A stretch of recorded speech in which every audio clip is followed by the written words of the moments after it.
How's it going, everybody? Jason here. Hope you're having a wonderful day wherever it is you are in the world. We're heading into our third lockdown and third stay-at-home order, which means I get to spend some quality time with the new Fender Mustang Micro.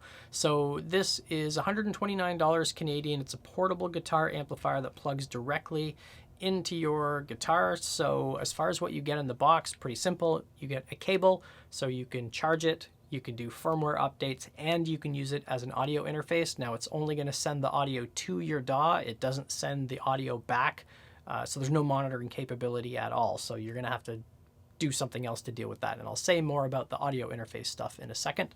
And the third thing you get in the box is a little card that shows you a list of all of the different types of amps and effects. And there's a little color-coded dot that corresponds to the LED that is actually on the device. So you can see which amp you have selected, what effects you have selected, and what your modification setting is set to. So if you are color deficient, because we're not allowed to say colorblind anymore, I actually got in trouble in a client meeting for saying that once, because that's kind of what it's always been called. But please don't Twitter cancel me.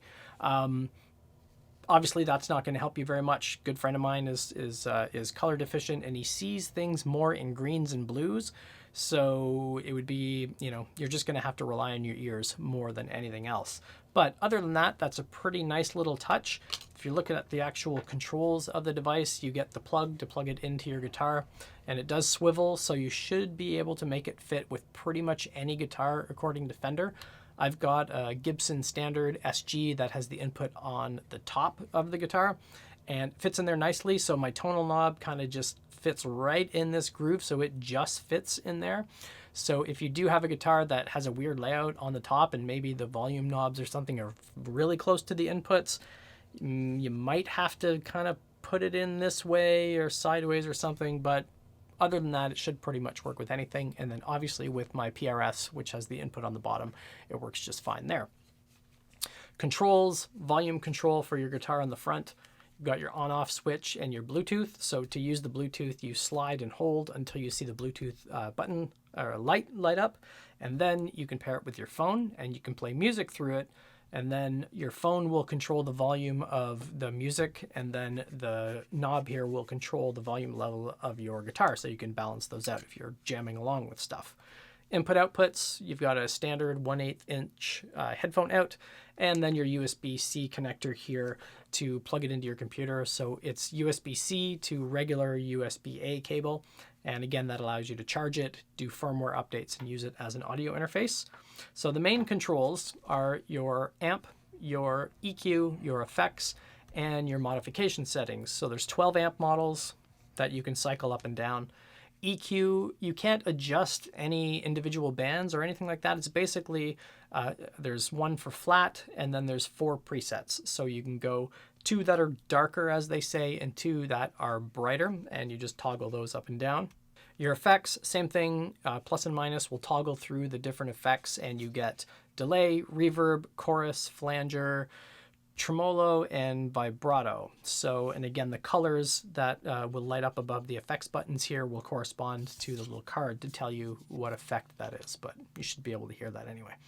Modification, there's 6 different settings for modification, from bypass, which is the violet color, to 100%, which is the red color. So basically, if you hit the minus symbol all the way till the light stops going and it stops on violet, then that has bypassed the effect. So you get 2 lower settings, a default or neutral setting, and then 2 higher settings, and you can toggle those up and down. So the card that it comes with will tell you what it's actually modifying. So in most cases, it's adjusting the level of that effect, and then in some cases, it's adjusting the speed, or for one of the delay settings, it's adjusting the time of the delay. So the card will tell you what those individual settings there.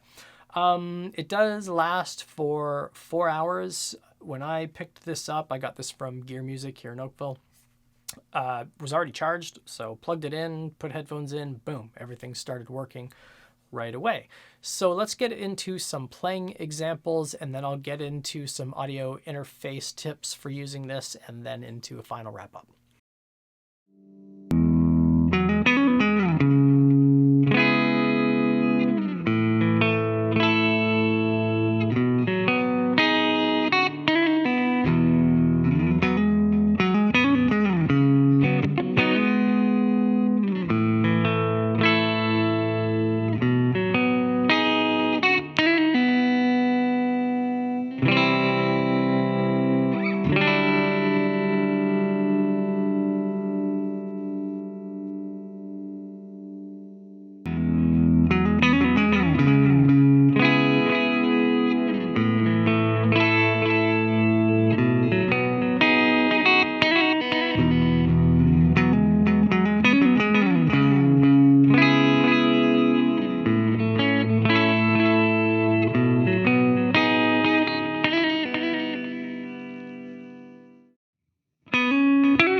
All right, so using this as an audio interface, the first thing you might want to do is to invest in a longer cable. This is about 45 centimeters or like maybe 14 inches or so.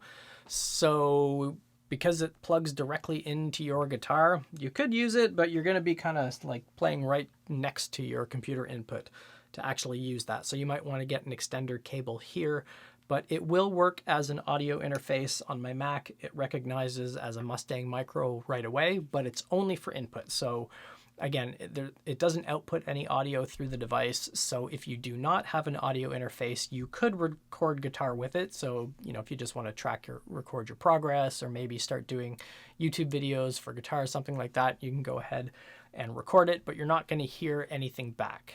You're going to have to use your output of your computer to be able to hear anything. Or if you do have an audio interface, you're going to have to set something up so you can hear the audio through your regular interface.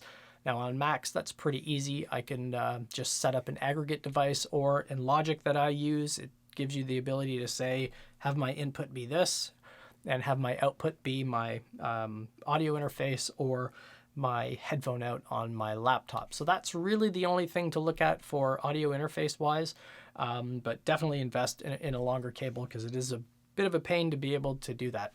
Your other option would be to use the headphone out, and in that case you would need to have a 1/8 inch to 1/4 inch if you do have an audio interface, so you can plug in the headphone output to the input of your audio interface and you could record that way as well. All right, so final wrap up. This device is awesome. I mean, I'm always down here in the dungeon when I'm either working on songs or doing any kind of recording. So sometimes I'll just have my guitar plugged into my audio interface and I'll use software plugins to play. Sometimes I'll be using the THR or the Spark to play along with, but having the option to go out in the backyard, although I would love to bring this Marshall out in the backyard because our neighbors just got this dog that I can probably hear barking now, even though I'm in the basement, and just crank it to 11 and blow their freaking heads off. Or I can just bring this outside and put headphones on. The battery lasts for 4 hours, so there's tons of playing time. The sounds, I think, sound really good. I think the only trade-off is some people might not like that it doesn't have a noise gate. It doesn't have compressors, effects pedals, as far as distortion or anything like that built in. It's just you basically get the amp and you don't get any control over adjusting your gain, your presence, or any of your EQ settings on the amp either. You just get kind of those limited EQ ones. But it's $129. It's not designed to be, the be-all end-all of practice things, but it does give you something that is extremely portable, very easy to throw in your bag. I mean, once you can go outside and play live again, bringing this to a show and practicing along with some of your tunes before you go on stage with headphones on would be pretty cool. And other than that, simple device, works really well, worked right out of the box, recognized as an audio interface right away, paired Bluetooth with my devices right away, and just worked flawlessly. No drivers to set up, no complicated software to use, no desktop app or anything like that that you would need to use or any other of those types of problems. Just something that's really, really simple that you can get started with practicing with right away. So I hope you enjoyed this first look at the Fender Mustang Micro. Remember to like and subscribe. Stay safe wherever it is you are in the world, and I'll see you on the next one.